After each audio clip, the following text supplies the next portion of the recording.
Press the bell icon on YouTube and don't miss another update. On a day, the BJP government announced a 10% reservation for the economically weaker categories in the general category. We have with us Gujarat MLA and firebrand Dalit leader Jignesh Mevani. Jignesh, आज ही सरकार ने ये फैसला लिया है, union cabinet ने ये फैसला लिया है, आप कैसे देखते हैं इस फैसले को? देखिए, ये तो एक तरह से मोदी जी ने इस मुल्क के सवर्ण समुदाय को ऑफर किया हुआ एक लॉलीपॉप है। कॉन्स्टिट्यूशनली ये इस वक्त पे मुमकिन नहीं है, ये जानने के बावजूद अरे देखो भाई, हमने अटेम्प्ट तो किया ना देने का, सिर्फ ये फेस डिस्प्ले करने के लिए, सिर्फ इतना दिखाने के लिए ये लॉलीपॉप ऑफर किया है। उसमें से कुछ निकल कर आने वाला नहीं। मेरी व्यक्तिगत पोजीशन ऐसी है कि SC ST OBC के आरक्षण के अलावा किसी और को आगरा का ताजमहल या पेरिस का एफिल टावर भी मिल जाए तो हमको क्या दिक्कत है? मुझे कोई दिक्कत नहीं है, लेकिन SC ST OBC मासिस में this may not go well. तीसरी और सबसे अहम बात कि यदि रोजगार ही नहीं है तो मैं आरक्षण का करूंगा क्या? आरक्षण की पॉलिसी को इसी सरकार ने रोजगार को खत्म करने के साथ एक तरह से खत्म ही कर दिया है।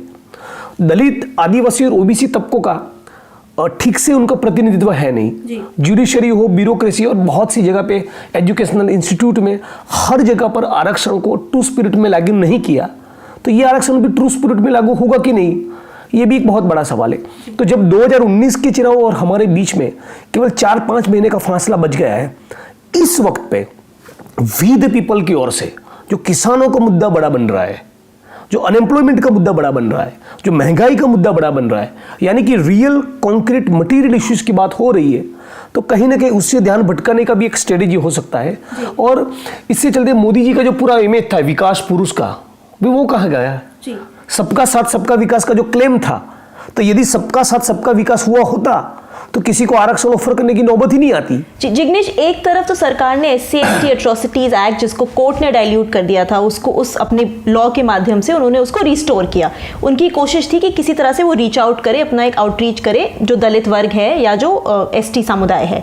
OBC समुदाय की तरफ भी सरकार का एक आउटरीच रहा है, लेकिन दूसरी तरफ अब इन्होंने ये अपने जो सवर्ण वोटर्स हैं उनको अपनी तरफ आकर्षित करने की कोशिश की। आप ये कॉन्ट्रडिक्शन कैसे देखेंगे? आपको लगता है कि SC ST वोटर्स अब भागेंगे बीजेपी से दूर? अनडाउटेडली दलित्स, ऊना, सहारनपुर पे घर जले, एट्रोसिटीज के कानून को डिस्टोर्ट किया, चंद्रशेखर को जेल में डाला, मेरे ऊपर 1 डजन FIRs की है, 2 अप्रैल का बंद कॉल, दिल्ली की सड़कों पर संविधान को जलाया, भीमा कोरेगांव, राधिका वेमुला को बालों से घसीटना, इन सारे एपिसोड्स के चलते Dalit are terribly offended with BJP. कुछ भी कर ले, दलित 2019 में भाजपा को वोट नहीं देंगे और आने वाले दिनों में भी दलितों को वापस RSS बीजेपी में लाना is going to be extremely difficult. उसके ऊपर अभी आप ये लेकर आते हैं तो दलित और OBC में this is not going to go well at all. कहीं आप देखें तो पॉलिसी के पॉइंट ऑफ व्यू से भी, अगर आप नीति के पॉइंट ऑफ व्यू से अगर आप इसे देखें, तो क्या आपको लगता है कि आरक्षण का जो मुद्दा है या जो एक महत्व है वो ही कम होता जा रहा है अगर इस तरह से हम आरक्षण बांटते रहेंगे? नहीं, देखिए, सवाल सबसे महत्वपूर्ण ये है कि सरकार को तो भली भांति मालूम है कि संवैधानिक तौर पर कॉन्स्टिट्यूशनल ये पॉसिबल नहीं, फिर भी क्यों लेकर आए? तो डिबेट असली मुद्दों पर ना जाए, ध्यान भटकाना है, अपीजमेंट करना है और एक तरह से लॉलीपॉप देना है।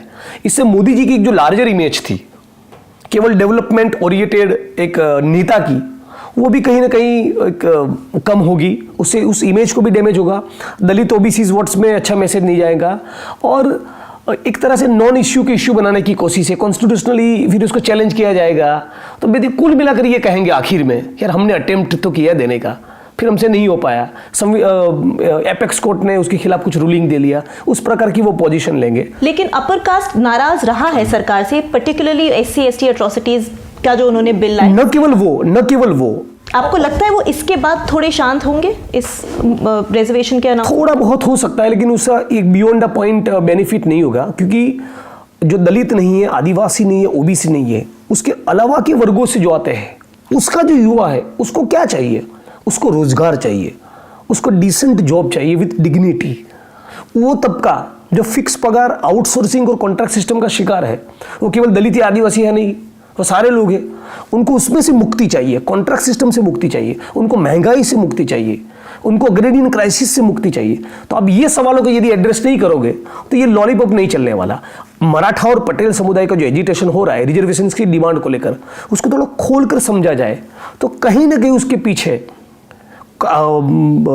या तो बेरोजगारी है या तो अग्रेडियन क्राइसिस है। तो ये असली सवाल को आपको रिजोल्व नहीं करना और ये लॉलीपॉप आप ऑफर कर रहे हैं।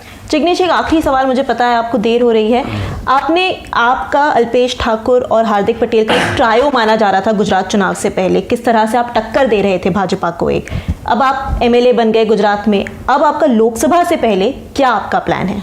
देखिए, मेरा ऐसा मानना है कि मैं दलित समाज से बिलोंग करता हूँ, ऊना के आंदोलन को लीड किया, लेकिन मेरी चेतना केवल दलितों के सवाल को लेकर नहीं है। मेरा ये एजेंडा रहेगा कि पूरे भारत में जहां पर भी मैं जा सकूं, जितने भी प्लेटफॉर्म्स पे सेमिनार, कॉन्फ्रेंसेस, जनसभा, इसमें रोजगार के सवाल के ऊपर मैं बात करना चाहता हूं।